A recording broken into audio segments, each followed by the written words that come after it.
Hi, good afternoon. John Snyder here again for another edition of Thursday's Lunch and Learn. Today we are pleased to have Dr. Katana in their hot seat talking to us about the pancreas and pancreas cysts, and also the Pancreas Cyst Conference that is available to all of us as PCPs. We are happy to have him here and want to hope everyone had a very nice Thanksgiving. And next slide, please, Matas.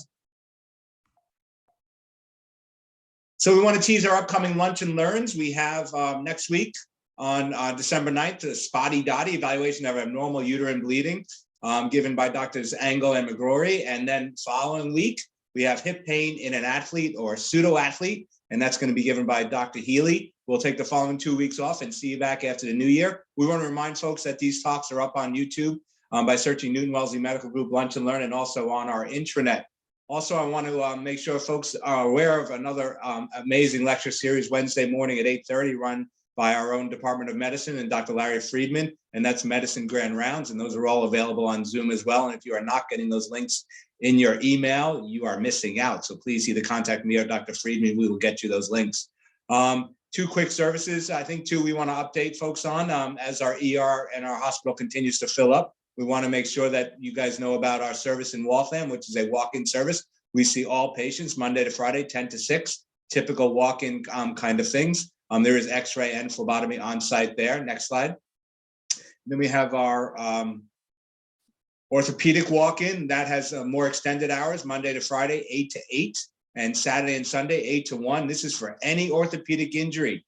You can keep people out of the emergency room, keep them away from ER co-pays. Please, it's really important that we should go ahead and keep people out of the ER at this time anyway, and patients will love this service. We have X-ray right on site, casting, bracing. We have a beautiful cast room in there, and patients will be seen immediately. It is a walk-in, and it is a office urgent care copay. So please utilize this. It's right at our 978 Worcester Street location. Appointments can be made with the phone number there, but again, as I keep saying, it is a walk-in service. Next slide. And then we are excited to announce a renewal of our physician care concierge service, and we are extending this to all physicians and APPs within the PHO all the way through next year. So we had such good response for this. So if you have been a member, as I have been a member and have used it several times, you will just automatically be re-enrolled. If you are not a member, you are missing out. This is a great valet service where they will investigate and research anything you want them to research, local resources, and give you solutions. This is a real hands-on service. This is not a chat bot that you'll be talking to. You'll get real reviews of the real services, anything from auto repair to people to come in, grout your tub and cut your lawn and shovel your snow, et cetera, et cetera. So we know you're all busy, and we hope this takes a few minutes out of your life. Plus also, by the way, you can sign yourself up. And if your spouse is not a member of the PHO, then also your spouse as well gets the service. Next slide. And I'll turn it over to Dr. Kadan. Thank you again for being here. Yeah, well, thank you very much for having me today. Please let me know at any point if my reception cuts out or anything like that. And let me just say also thank you for all your efforts in trying to keep patients out of the ER. I think that's a collective job on all of us right now, and it seems that the hospitals are inundated. So it was actually very nice to see those slides, and I love that last one about the additional services provided to physicians and APPs there. Maybe I'll join in with that. So today I'm going to be talking to you about the MGB Pancreas Cyst Clinic. It is my privilege and pleasure to be talking about this multidisciplinary effort with you today. It's something that's really taken a lot of work to put together, but I think we've landed in a spot now where we're actually able to provide a reliable service on this front. And we'll talk a little bit more about this in this talk today. I would like to tell you a little bit more first about pancreatic cysts in general, and specifically IPMNs, which is what we're going to be talking about. So in general, pancreatic cysts are broadly classified into 3 types of cysts. Now, as I normally tell patients, cysts, we don't really care about cysts very much, but in the pancreas, it's a little bit different. And the reason for that is there are pre-malignant and even malignant cysts, and it's actually an opportunity for us in our battle against pancreatic cancer to try and identify patients who may go on to develop pancreas cancer. And so this is really an opportunity to intervene, and that's what makes this so important and also unique in its nature. Many benign cysts, the ones that we know about, most commonly serous cysts, neoplasms, pseudocysts, and retention cysts. But then the ones that we're concerned about the most, obviously the malignant cysts could be usually pancreatic neuroendocrine, could even have pancreatic cancer present in the cystic form, and solid pseudopapillary neoplasm with mixed cystic components. But really the category that we think we can make the biggest difference, and probably the hardest one to tackle, is the pre-malignant one. And in there is IPMN, intraductal papillary mucinous neoplasia, and mucinous cystic neoplasm. And both of these tend to be mucinous. And within IPMN, we have the differentiation between main duct IPMN, which is where the main duct of the pancreas itself is the IPMN, or branch duct IPMN, which is a cyst hanging off the side of the main duct. I like to use this quotation, which used to come from one of my mentors, actually, and he used to always say the best time to resect an IPMN is the day before it becomes malignant. There is no more true saying. The question is, when is that day? That's the real challenge in identifying when those cysts become malignant.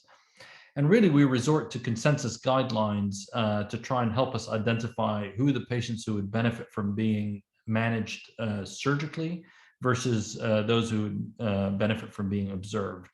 And in general, we use the International Association of Pancreatology, the IAP guidelines. And you can see here, I've got the 2012 guidelines pasted on here. These are actually updated in 2017 as well.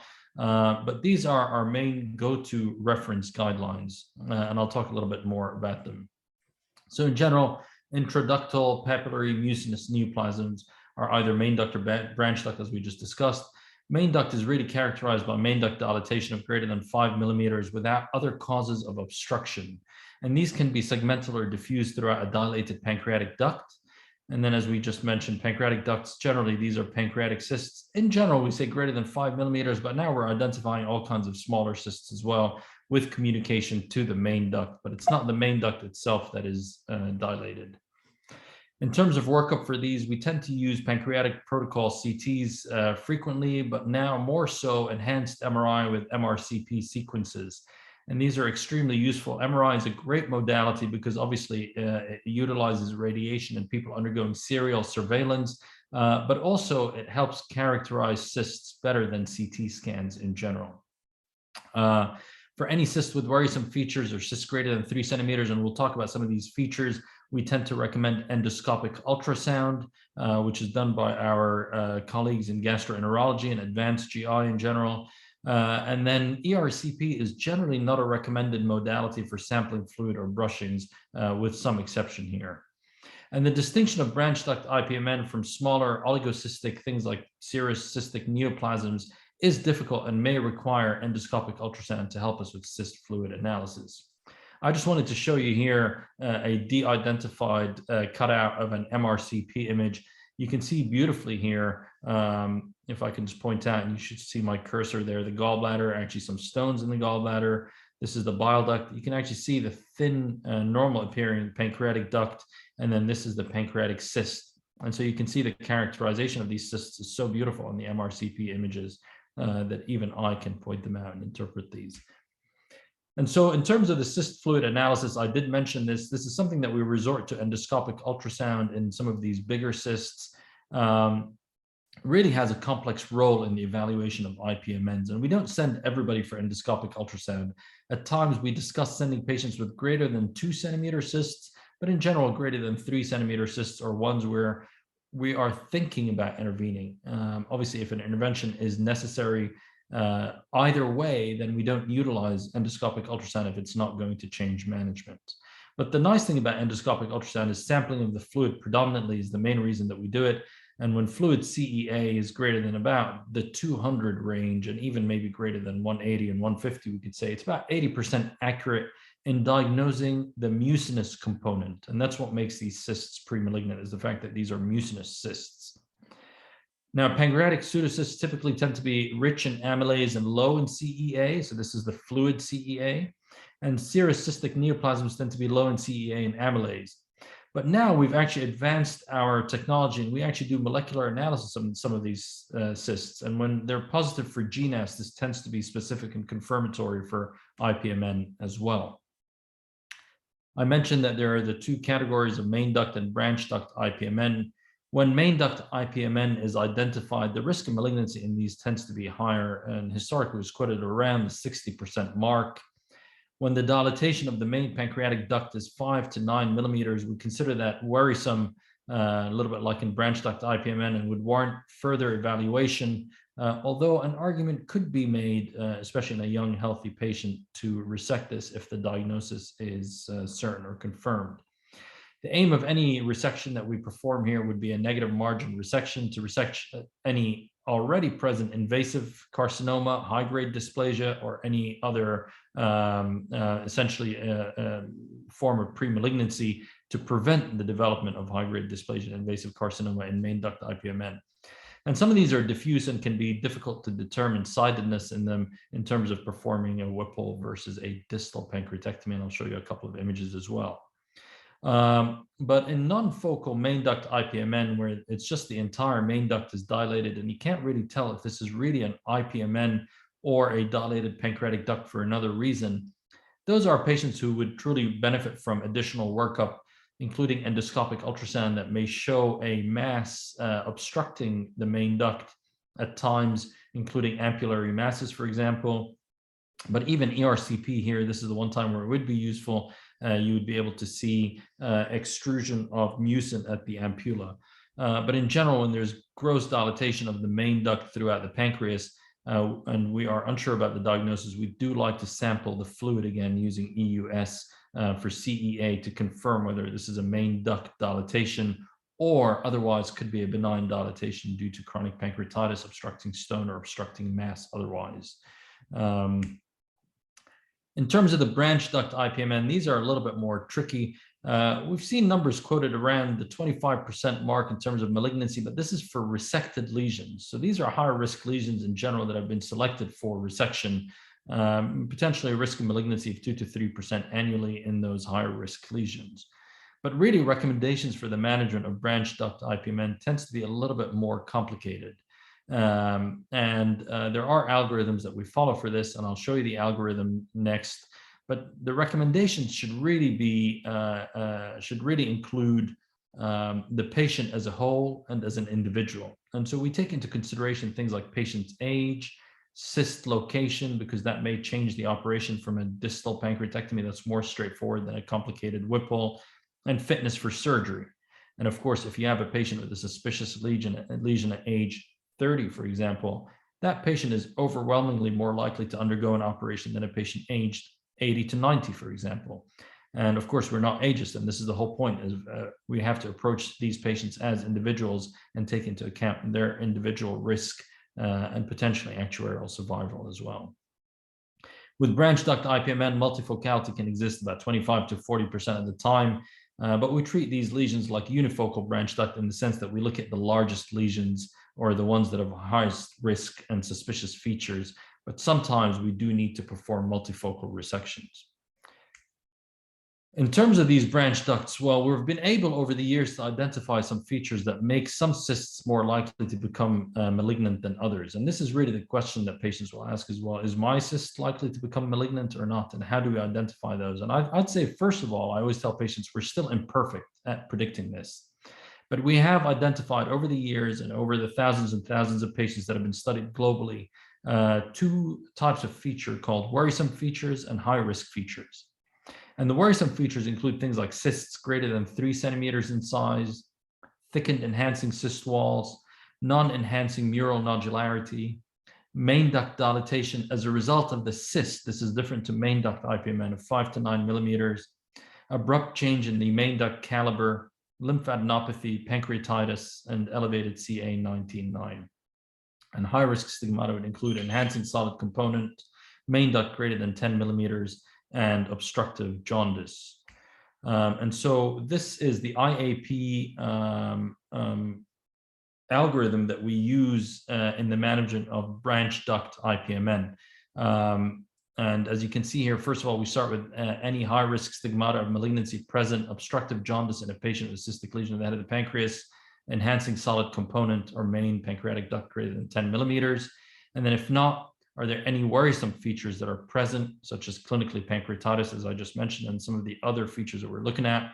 in the most recent iteration, CA99 is included here, as I showed you in the previous slide. If so, then the recommendation is to perform endoscopic ultrasound. Although I will say that if there is one or more of these, you could actually have a conversation with the patient about moving straight to surgery. And again, depending on the patient, their age, their fitness for surgery, and the location of the lesion. But if no worrisome features are present, then we next look at the size of the largest cyst. And again, this is where we get into the surveillance programs in terms of getting MRIs, for example, every 2 years or every 1 to 2 years and so on. But in general, for cysts greater than 3 centimeters, and I know this feature separately here, it really is a worrisome feature. And while we could consider surveillance, we would strongly consider surgery in young, fit, healthy patients. The one thing I will say that we don't use is the AGA, the American Gastroenterology Association guidelines. And sometimes, at least in the past, we used to see some of our radiology reports provide recommendations from here. And the reason we don't use these is we believe they're a little too liberal in the recommendations that they provide. And just as an example, they recommend discontinuation of surveillance at the 5-year mark. We don't have great evidence to allow us to do this, and we do see patients who transform their cysts into malignant cysts after a period of many years. We recently had a patient after 8 years. I had a patient recently after 6 years. And so to me, the 5-year mark is a little bit arbitrary, although we are seeing some data to support that in much smaller cysts and could potentially be considered. But I personally don't recommend this yet to my patients at this point. This is great work in a paper that was provided here by one of our fellows, Zi Van Fong, who's been an incredibly productive fellow. These are just some pictures of some of the operations that we perform. So Whipple pancreaticoduodenectomy involves resecting the pancreatic head with the gallbladder and the bile duct, small portion of the stomach, or duodenum, depending on its pylorus preserving or not. And then the remainder of the duodenum up to the proximal jejunum. And the reconstruction here, which involves the 3 anastomoses that we use. Distal pancreatectomy is taking off the tail end, including the pancreas and the spleen. And then at times we perform total pancreatectomies. This is the entire pancreatic gland with the spleen and the duodenum. Fortunately, this is a more rare operation. But the one thing that I would say from a surgical perspective is, in general, we don't tend to do non-anatomic resections or enucleations. We have done this occasionally, but it's generally not considered an operation that we do for these because they are technically in continuity with main ducts, and just resecting the cyst will actually leave an open pancreatic duct potentially that is amenable to leakage. But also, if there's any concern about oncologic resection, enucleation is not a great oncologic operation as it does not include lymph nodes. So the question is, can we ever observe some of these higher risk patients that I mentioned to you, or do we just jump in and take out every cyst that has high risk or worrisome features? And the answer is yes, we do. This is actually a creative analysis that was done of 281 patients in median of 51 months of patients who had either high risk stigmata or worrisome features, but could not undergo a resection for one reason or another, mostly due to frailty. And you can see here that the 5-year overall survival in these patients, despite having high risk and worrisome features, was 81%, and their disease-specific survival was 90%. That means only 10% of those patients actually died from pancreatic cancer.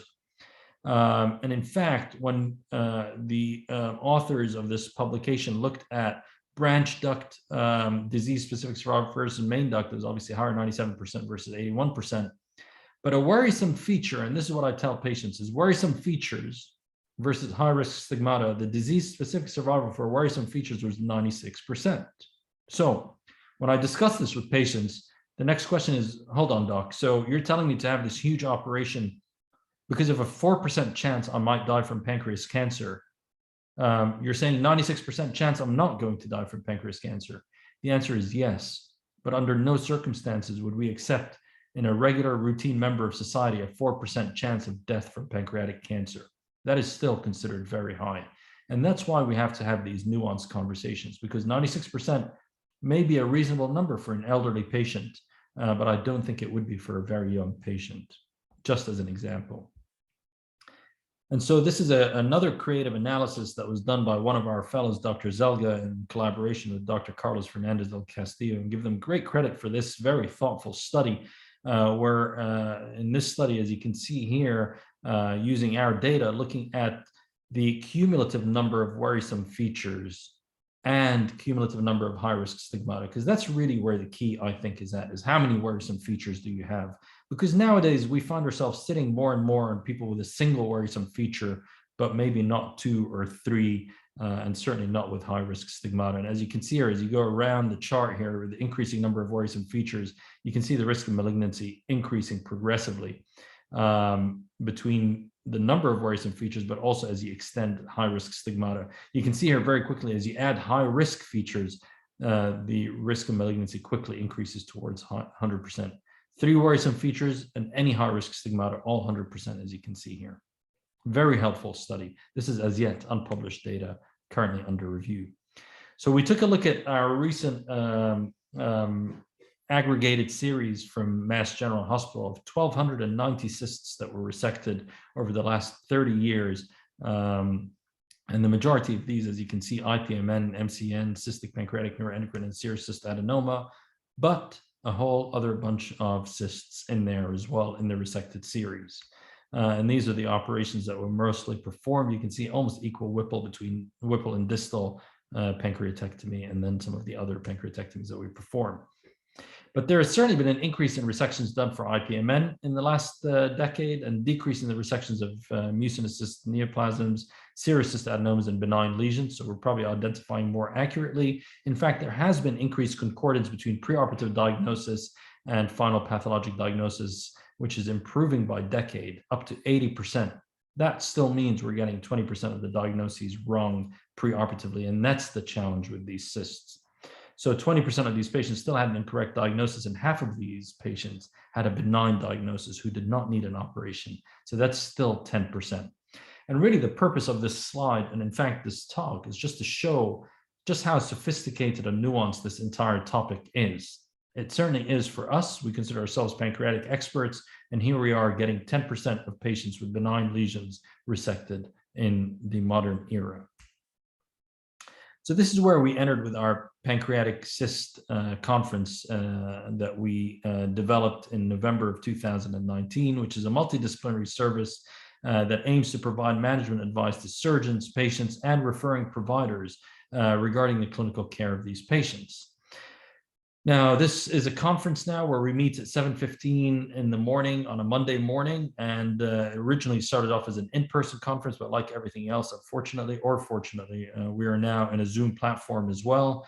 But we have attendees from radiology, gastroenterology, pancreatic surgeons, and the pancreas cyst coordinator, who was Robin Farrell until very recently, and we're making a transition at this point. And essentially what we do in this pancreas cyst conference is we receive referrals that are made by email, telephone, and Epic order set from PCPs like yourselves, many people here, as well as other referring providers, for example, medical oncologists who pick these up on surveillance scans and so on. GI and surgery ourselves, we even send our patients in for discussion. We have patients who call in and actually make self-referrals to the clinic, or the conference, I should say. And then most recently on radiology reports, and you may not be surprised to see or have seen radiology reports where once these are detected, it says, please consider a referral to Pancreas Cyst Multidisciplinary Conference with the email and the phone number provided. And that certainly has facilitated the referrals to this conference. So this is essentially the workflow that we have developed. And as you can see here, these are referrals that are made directly by providers, as we just discussed. Once the referral is made, the patient's clinical information is collated by the nurse coordinator, who then presents the pertinent clinical findings at the Monday morning conference. And based on the clinical and radiologic findings, then we have a multidisciplinary discussion that ensues between the surgeons, the gastroenterologists, and the radiologists, with input from all the attendees.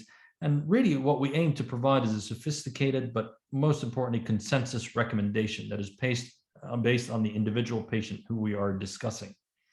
And the typical consensus outcome includes a recommendation for radiologic surveillance most commonly, but sometimes additional investigations such as endoscopic ultrasound, or a consensus to proceed directly to surgery. And in general, the surveillance that we recommend, and this is the beauty of this conference, I think, is that we are able to send the patients back to the referring providers. In fact, we don't see the patients, so we really don't send them back, but we send the recommendation back that the surveillance may be implemented by the referring providers, such as PCPs as yourselves, who have established relationships with the patients. And essentially what this does is you are looking for some advice on how to manage this, and this is what we provide. However, even then, for providers who are reluctant to make any specific recommendations, we offer to see patients by members of our team, depending on who they may need, a surgeon versus a gastroenterologist and things like that. So this is essentially the summary of our clinic. The clinic now has a dedicated webpage that is easy to find. You can easily Google this and find this, and it has some information about some of our work and members of this team. I would say that this has been a valuable resource. It's actually a huge resource. It's a conference. It's a virtual conference. There are no patients seen. So you might say, well, how are you billing for this? Well, we're not actually billing for this. Really what we're providing is a free service to just provide recommendations on one of the most difficult disease entities. But ultimately, we are happy to see patients who need further care. At first launch, we aimed for 60 patients per year. I can tell you that last year we ended up discussing over 350 patients, and it looks like this year we're on target to discuss greater than 600 patients. So there has been no shortfall of patients that have been sent our way for discussion. As I mentioned, it's a huge multidisciplinary effort, and I give a lot of credit to everybody there. I showed you earlier that publication from the newsletter, but I should also mention, especially my surgical colleagues, Dr. Keith Lillimo, Dr. Cristina Ferroni, and Dr. Fernandez del Castillo, who have been instrumental in helping put this together, along with GI, Dr. Brenna Casey in particular, and Dr. Avinash Kambatakoni from radiology. And that was the initial starting effort for this clinic. Now, very interestingly, when we end up centralizing everything under one roof like this, is we're able to eventually centralize blood that is collected, tissue that is collected, clinical data from patients, and develop this huge collaborative infrastructure that is easily fundable, as it's very appealing in concept as well. In terms of making a referral, I'm just going to leave this slide up here, and I think this is my final slide. I'm grateful to you for your attention today, but certainly feel free to email the emails provided here. Feel free to email me personally, and I'll be happy to direct the referrals as needed. I will also mention that I see patients at Newton-Wellesley on the first and third Thursdays of every month, and if you wanted a patient specifically seen at Newton-Wellesley to stay there, I'd be delighted to see them for you. These are the numbers, and this is the website, and I'll be happy to pass along this information. Thank you again for all your attention and time today, and very kind invitation to have me. Thank you. Thanks so much. What a great talk. You know, this has been perplexing us as PCPs for a while, and I only became aware of this clinic and this service from one of those radiology reports. And since then, I've had 3 patients go over there just in my small practice. And as you said, they don't go anywhere. It's really nice. And to hear that they get the expertise from Mass General Brigham, they're really excited about that. And it does calm them about what to do next. So thanks for this service. It's very simple to do. The way I do it is just through Epic and put, pancreatic cyst conference, and then this team takes care of the rest. They contact the patient with the recommendation, send me an Outlook email, and then the phone conversation. Lucy had put a question whether it gets documented in Epic. The phone conversation with the patient is documented in Epic on the telephone call. At least mine was. I don't think another note is in there except for that. So the Epic referral again is pancreatic cyst. Just type that in; it'll come right up. Pancreatic cyst conference. So yeah, thanks. And I know we don't have a lot of time left, but I do know that you're also involved in other kind of pancreatic surgeries. I don't know if you want to give a 2-minute kind of overview of other things that you do down there, Dr. Kadan. Yeah, certainly. I'd be delighted to do that. I mean, obviously, if you have any patients with any pancreatic pathology, especially pancreatic cancer, we'd be delighted to see those patients for you as well. Fortunately, those numbers are relatively low, and hopefully they always stay low. We have Dr. Peter Fagenholz, who's worth a very special mention, who does all our pancreatitis surgical work and is really a force of nature himself. He's single-handedly taken this on and is probably the busiest center as a result of him in the New England area for acute pancreatitis that requires surgical intervention. And then finally, just to mention, we also do liver surgery. We're happy to see patients. In particular, I would say these days we're expanding, other than just your usual sort of primary cancers and so on, metastatic colon cancer, and we have some phenomenal, robust programs. We're also developing a hepatic arterial infusion program, and we're actually looking to grow and develop a transplant program, potentially as one of a few centers in the country that have started doing this for unresectable colorectal metastases. So that is an ever-evolving field, and we are certainly always happy to evaluate anybody with metastatic colon cancer to the liver. We still think that some of these cases are curable, and we'd be happy to see them. Please reach out anytime. I'm happy to answer any questions on any of these things that I just mentioned. Thank you. And then real quick, maybe I can get you for 2 more minutes and people can stay on and go off, but we get a lot of questions in the PCPs about, family history of pancreatic cancer. What can I do? What should I avoid? How should I screen? Not much out there is what I basically have been answering. How do you manage that? That's a great question, actually. And we are now finally in an era where we're starting to appreciate the role of family history so much more. And I will tell you that everything that I mentioned today, I actually had a slide that I've taken out from here just so I didn't go on for too long.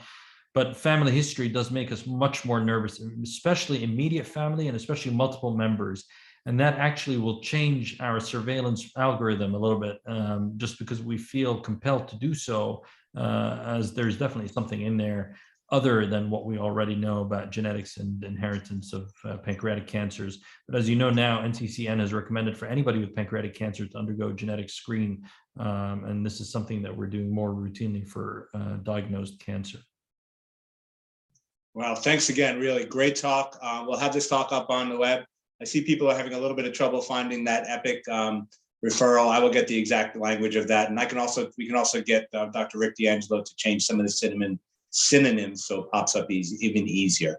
So thanks again, Dr. Khan. Thanks for being here. Hope everyone has a very nice weekend. We'll see you all next week for our talk on abnormal uterine bleeding. Thanks. Bye. Thank you very much.